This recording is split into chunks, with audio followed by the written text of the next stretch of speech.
Kula niku bersyukur Budayati elek. Mila dadi sinden. Layu dadi lonte to niki. Es tehmu cik akeh ra? Masih. Ya kono didol goblok. Sabar. Kalimat itu diungkapkan oleh seorang pendakwah agama di muka umum, menghina manusia, menghina harkat martabat manusia. Coba bayangkan ya, kalau suami, ayah, ibu, adik, anak dari Ibu Yati Pesek mendengar candaan seperti itu seperti apa?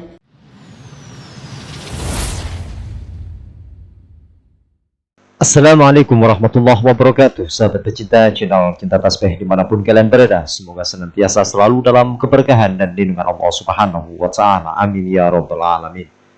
Beredarnya video viral yang saat ini yaitu Gus Miftah, di mana menurut mungkin dari sebagian orang candaan ataupun guyonan ataupun lelucon yang dilakukan oleh Gus Miftah terhadap penjual es di saat acara pengajian beliau, di mana Gus Miftah melontarkan kata-kata yang kurang pantas untuk didengarkan oleh umat. Namun ucapan tersebut malah menjadikan area di atas panggung menjadi suatu bahan tertawaan yang sangat serius sekali. Dan kali ini sangatlah direspon oleh banyak netizen, di mana banyak netizen memberikan tanggapan-tanggapan serius terhadap perilaku ataupun sikap yang dilakukan oleh Gus Miftah. Kali ini ada sebuah video yang sangat menarik, yaitu jejak digital. Siapakah sosok dari Gus Miftah yang sebenarnya, dan siapakah nama dari Gus Miftah yang sebelum beliau tenar terkenal di dunia maya tersebut. Untuk itu marilah kita dengar penyampaian yang disampaikan oleh Bapak Rudi berikut ini. Ternyata menurut cerita, berita, sejarah yang saya baca, rekam jejaknya itu, dia memang tidak pantas dipanggil Gus, karena Gus atau Ning itu adalah panggilan untuk anak kiai pemimpin pondok pesantren. Gus untuk laki-laki, Ning untuk perempuan. Dan kalau lihat sejarahnya orang tuanya Miftah, ini tidak ada rekam jejak bahwa orang tuanya nama aslinya itu adalah kiai atau pemimpin pondok pesantren. Dia bilang turunan ke-9 dari Kiai Besari dari Ponorogo. Yang disampaikan oleh Bapak Rudi berikut ini. Kontroversi ini nggak terlalu penting, karena yang salah kita juga. Mengapa memanggil orang dengan sebutan Gus lah, padahal dia bukan anak kiai yang pantas dipanggil Gus. Atau ada juga yang mengatakan dia Habib, padahal mungkin dia bukan keturunan Balawi dan sebagainya. Ini ada kontribusi kesalahan masyarakat juga. Makanya saya tidak akan memanggil dia dengan sebutan Gus. Lebih baik kita sebut nama aslinya, Taim mungkin.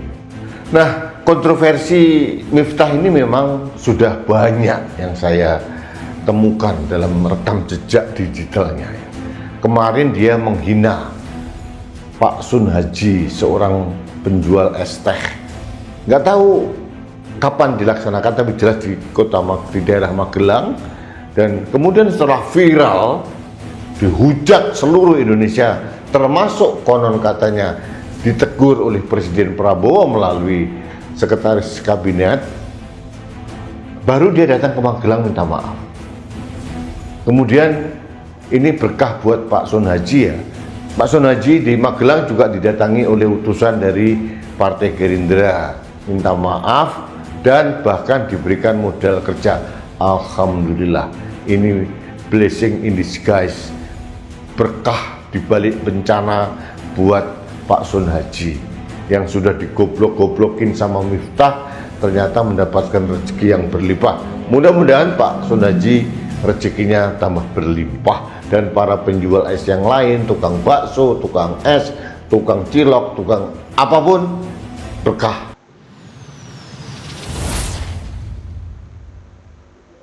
Gus Miftah tengah disorot karena memperlakukan sang istri dengan kurang baik. Pasalnya di sebuah acara, Gus Miftah menoyor kepala Ning Astuti yang membuat sejumlah pihak dibuat geram. Nah, Sahabat Indonesia, dia berdalih membela diri itu bercanda dengan istri saya. Saya bingung, seorang kiai kok bercandanya kampungan, bercandanya sangat tidak intelektual, dan bercandanya tidak menghormati perempuan, tidak menghormati istri. Kalau seorang istri merasa dirinya pantas saja dipercandain dengan cara kasar seperti itu, saya mempertanyakan, istrinya ini punya hati atau tidak? Punya harga diri atau tidak? Saya yakin perempuan waras di seluruh Indonesia yang melihat ini kekerasan terhadap perempuan, kekerasan terhadap istri. Tapi bagi Miftah itu bercanda. Jadi memang ya gaya candaannya memang kampungan alias norak orang ini. Kalau orang mempunyai adab, mempunyai tata krama, apalagi mempunyai ilmu agama yang tinggi, di agama Islam itu adab dan tata krama menghadapi orang tua, menghadapi perempuan itu harus ditingkatkan, dan itu luar biasa hebat. Itu yang saya pelajari dari ajaran Islam. Ironinya seorang Miftah itu pendakwah agama Islam, memperlakukan istri seperti itu, memperlakukan perempuan seperti itu, konon katanya bercanda. Norak nggak? Norak banget, parah. Nah, ternyata rekam jejak Miftah menghina penjual es ini bukan hanya dengan Pak Sun Haji. Pak Sun Haji itu di Magelang itu didatengin Miftah karena viral. Ternyata dia pernah juga menghina penjual es teh. Saya tidak tahu ada apa Miftah dengan penjual es teh ini. Kok kayaknya ada dendam dan selalu menjadi objek candaan dalam dakwahnya dia. Nah, saya ingin buktikan. Ini rekam jejak Miftah menghina penjual es teh.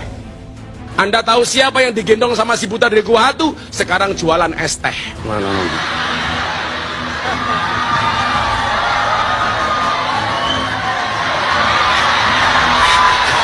Sahabat Indonesia, dari penjelasan dan kita simak video tadi, itu mengatakan dengan jelas Miftah itu mengibaratkan seorang manusia mulia yang berprofesi sebagai penjual teh seperti monyet.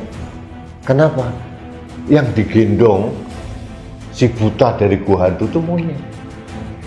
Dia bilang sekarang yang digendong oleh si buta dari Gua Hantu berubah menjadi penjual es teh. Lalu ada gambar orang jualan teh. Coba, manusia sekurang ajar apa ya yang mengibaratkan manusia seperti monyet? Apalagi pendakwah agama. Dia pulang dari dakwah agama itu dapat amplop. Dia mendapatkan rezeki dari situ. Dia menafkahi anak istrinya, mengasih makan anak istrinya dengan hasil dakwah, dengan cara mengolok-olok manusia. Aneh nggak sih? Sebelum kita itu memaknai ketuhanan kita, lebih baik kita memaknai kemanusiaan kita, kemanusiaan orang lain.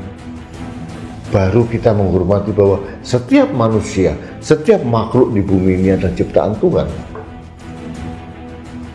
Menghina ciptaan Tuhan otomatis menghina ketuhanan kita. Miftah memang ternyata saya juga baru ngeh. Begitu kita kulik-kulik banyak lagi. Jadi memang orang ini tidak mempunyai intelektualitas yang bagus untuk jadi pejabat. Ada satu lagi yang ingin saya ajak Anda untuk menonton video berikut ini. Bajing loncat, bajingannya kalau ajak munggah nih.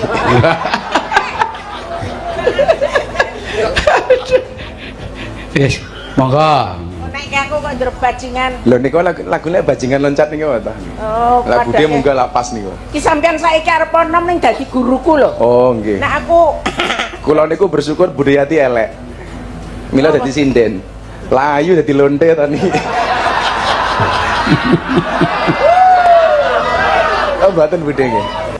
Nah, sahabat Indonesia, itu adegan di wayang kulit. Biasanya kan ada goro-goro lah, ada selingan, karena wayang kulit era now, era zaman sekarang selalu ada goro-goro.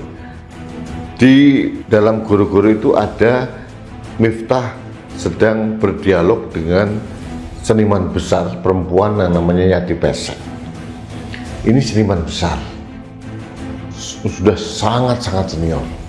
Yang dikatakan kepada Yati Pesek seperti apa? Kalau kamu, saya beruntung Yati Pesek ini jelek, makanya jadi sinden. Kalau cantik akan jadi lonte. Coba kalimat itu diungkapkan oleh seorang pendakwah agama di muka umum, menghina manusia, menghina harkat martabat manusia. Coba bayangkan ya, kalau suami, ayah, ibu, adik, anak dari Ibu Yati Pesek mendengar tandaan seperti itu, seperti apa? Apa dianggap sebagai profesi yang layak aja dihina begitu? Sekali lagi saya katakan, siapapun manusia, siapapun kita, tidak layak kita menerima hinaan oleh siapapun, apalagi oleh seorang Miftah. Artinya memang rekam jejak Miftah ini memang candaannya kasar, kampungan, norak. Jadi saya sangat heran kalau orang dengan kapasitas seperti Miftah seperti ini, yang tidak mempunyai intelektualitas yang layak untuk jadi pejabat, kemudian diangkat oleh Presiden Prabowo menjadi utusan khusus presiden. Heran saya, utusan khusus presiden itu saya membayangkan orang yang mempunyai pengetahuan bagus, ya, intelektualitas bagus, ilmu bagus, adab yang bagus, tata kerama yang bagus, social manner yang bagus. Dan Miftah tidak mempunyai semua itu. Jadi ini saatnya menurut saya, saran saya kepada Pak Prabowo untuk mulai mengevaluasi orang-orang yang membantu beliau di Kabinet Merah Putih. Mulai Pak dikulik-kulik ini siapa gitu ya. Saya tidak menyalahkan Pak Prabowo, karena selama ini dianggap Miftah itu banyak pengikutnya, Miftah itu pendukung Pak Prabowo besar. Gak apa-apa, itu kita mengerti. Tapi sekarang ini bukan era kampanye, Pak. Eranya adalah Pak Prabowo menunaikan janji-janji kampanye sebagai seorang presiden. Harus dibantu oleh orang yang mempunyai kapasitas dan kapabilitas yang layak. Bukan hanya orang yang mempunyai IQ bagus, tapi juga EQ dan SQ. Bukan orang yang cerdas, pinter, tapi orang yang mempunyai social question atau emotional question dan spiritual question yang mumpuni. Dan Miftah untuk tiga hal ini nggak punya, Pak. Saya kasihan sosok seperti Miftah akan menjadi bebannya Pak Prabowo. Masih banyak tokoh-tokoh agama yang layak dan pantas menduduki jabatan utusan khusus presiden, apalagi menyangkut masalah keagamaan, apalagi akan berbicara di nasional maupun level internasional terkait dengan moderasi beragama. Nah, kalau kita bicara moderasi beragama, kapasitas candaannya seperti Miftah alias Taim ini, apa kita nggak malu sebagai bangsa Indonesia? Apapun terjadi, sebagai utusan khusus presiden, dia adalah representasi bangsa Indonesia. Saya nggak ikhlas lahir batin dunia akhirat kalau bangsa Indonesia diwakili oleh seorang Miftah sebagai utusan khusus presiden tentang moderasi beragama. Saya nggak ikhlas, nggak layak. Masih banyak tokoh-tokoh lain yang layak dibandingkan Miftah. Dengan candaan seperti tadi. Bukan hanya ke Pak Sun Haji loh dia menghina penjual es teh. Nah, yang mohon maaf ini, Bapak penjual es teh yang dikatakan monyet tadi, pertanyaan saya, didatangi sama Miftah enggak? Enggak, karena enggak viral. Miftah itu datang sowan ke rumahnya Pak Sun Haji di Magelang gara-gara videonya viral. Kalau nggak viral nggak mungkin datang. Mau kelihatannya orangnya arogan kok.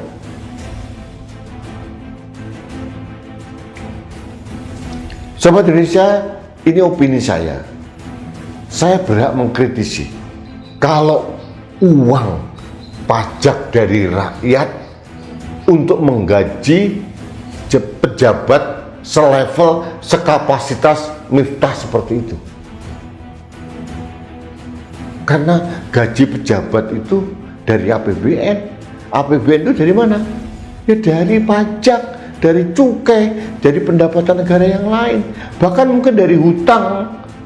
Terus dengan effort yang sekian besar dari rakyat Indonesia, memeras keringat lalu membayar pajak, ikhlas nggak kita bayarkan untuk memberikan fasilitas mewah selevel menteri untuk seorang Miftah dengan kapasitas dan kelakuan seperti dia?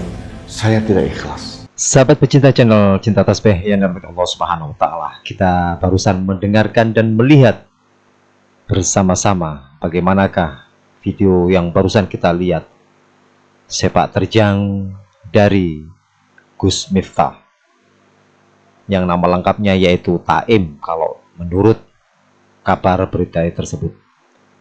Ternyata kita ambil garis kesimpulannya, baru-baru kali ini videonya memang viral, namun sudah sering apa yang telah dilakukan oleh Gus Miftah yang mungkin menurut Gus Miftah itu adalah sebuah candaan yang membuat para jamaahnya bisa senang dan bisa bahagia, bahkan bisa tertawa terbahak-bahak.